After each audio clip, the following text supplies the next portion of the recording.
Hello. Today I will be reading chapter 19 from Matilda. It's called The Practice, and a couple of words to go over. The first word is cigar, which is actually talked about a lot in this chapter, so I want to make sure that you know what it is, that you see the size of it, and it is something that is smoked.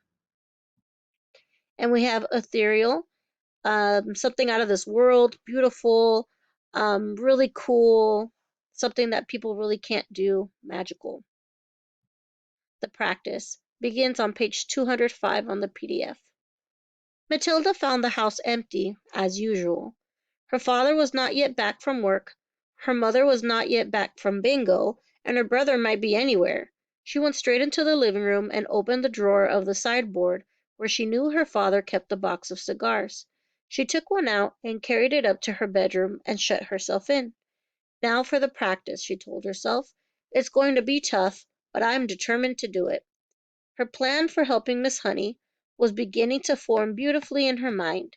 She had it now in almost every detail, but in the end it all depended upon her being able to do one very special thing with her eye power.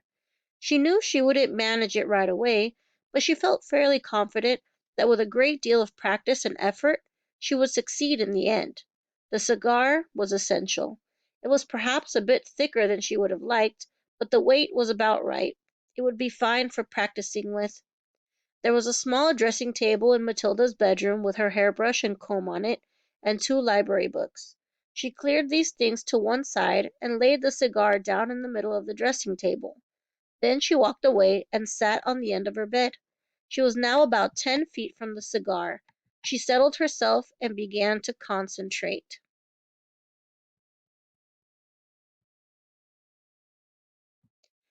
Very quickly this time she felt the electricity beginning to flow inside her head, gathering itself behind the eyes, and the eyes became hot, and millions of tiny, invisible hands began pushing out like sparks towards the cigar.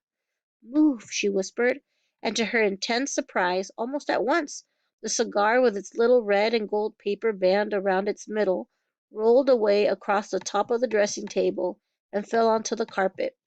Matilda had enjoyed that. It was lovely doing it. It had felt as though sparks were going round and round inside her head and flashing out of her eyes. It had given her a sense of power that was almost ethereal. And how quick it had been this time, how simple!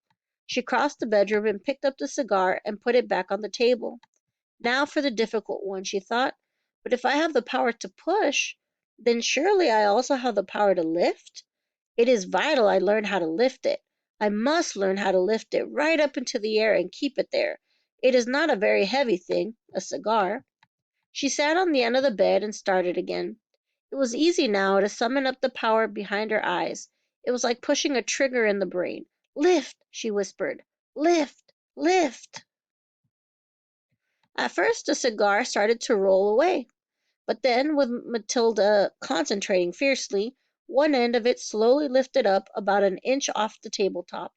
With a colossal effort, she managed to hold it there for about 10 seconds. Then it fell back again. "Whew!" she gasped. "I'm getting it! I'm starting to do it!"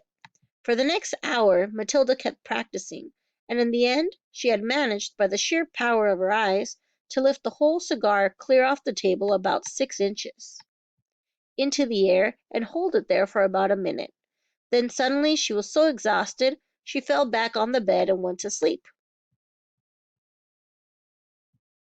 That was how her mother found her later in the evening.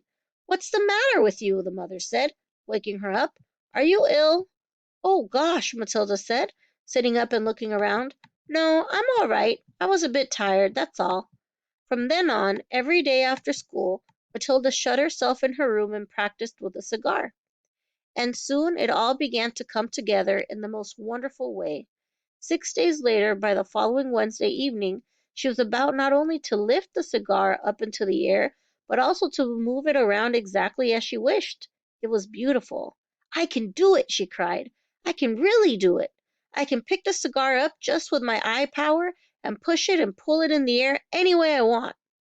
All she had to do now was to put her great plan into action. And that's the end of the chapter. So Matilda is practicing something that she's going to be doing later on in the story. That's this plan that she has, that as the reader, we don't know what she's going to do, but we know she's up to something. And she has these powers. So I can't wait to hear what it is that she'll be doing. See you tomorrow.